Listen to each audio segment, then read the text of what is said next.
예, 남북 간 고위 당국자들이 이 시각 현재 판문점에서 협상을 이어가고 있습니다. 중간에 뭐 회담이 중간에 끝났다, 네. 종료됐다, 이제 이런 혼선이 좀 있었는데 지금도 계속해서 회담이 진행이 되고 있습니다. 네, 정부 서울청사에 나가 있는 YTN 중계차 연결하겠습니다. 강정규 기자.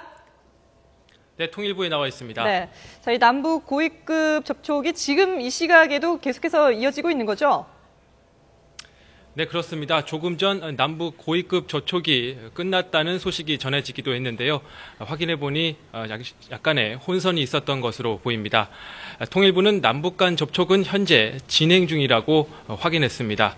협상이 철저한 비공개로 이루어지고 있기 때문에 통일부에서도 상황 파악이 명확하게 되지 않아서 혼선을 빚은 것으로 보입니다. 오늘 남북 고위 당국자들은 오후 6시가 조금 넘은 시간에 만났습니다. 지금까지 3시간 가까이 협상이 진행되고 있는데요. 앞서 판문점에서 보내온 영상을 보면 남북 양측 모두 비교적 밝은 분위기 속에서 악수를 나누며 협상을 시작한 모습을 확인할 수 있습니다. 화면으로 보셨듯이 오늘 접촉은 남북의 고위 당국자들이 각각 2명씩 참석한 2+2 형태였는데요.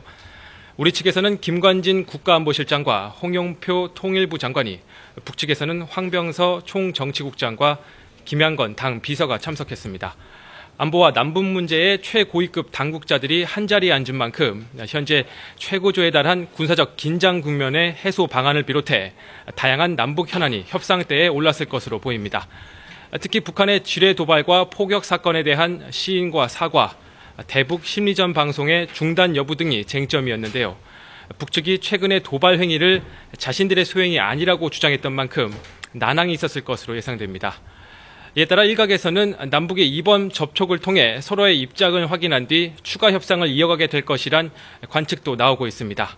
협상 결과는 이번 고위급 접촉에 참석한 홍영표 통일부 장관이 잠시 뒤 이곳 정부 서울청사로 돌아와 직접 브리핑할 예정입니다. 자, 강정규 기자, 이번 남북 고위 접촉과 관련해서 북한도 신속하게 보도하고 있다고요?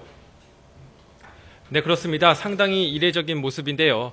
북한 매체들도 남북 고위급 판문점 접촉 사실을 속보로 전하며 무게 있게 다루고 있습니다. 북한은 그동안 특히 우리 정부를 대한민국이라고 부른 것이 주목되는데요. 북한은 그동안 우리 정부를 남측이나 남조선 등으로 불러왔습니다. 북한이 우리 정부를 대한민국이라고 표현한 것은 이번 고위급 접촉에 의미를 부여하면서 남북 간 긴장 완화에 대한 의지를 내비친 것으로 풀이됩니다. 이와 함께 김양건 당 비서의 직급 변화도 확인할 수 있었는데요.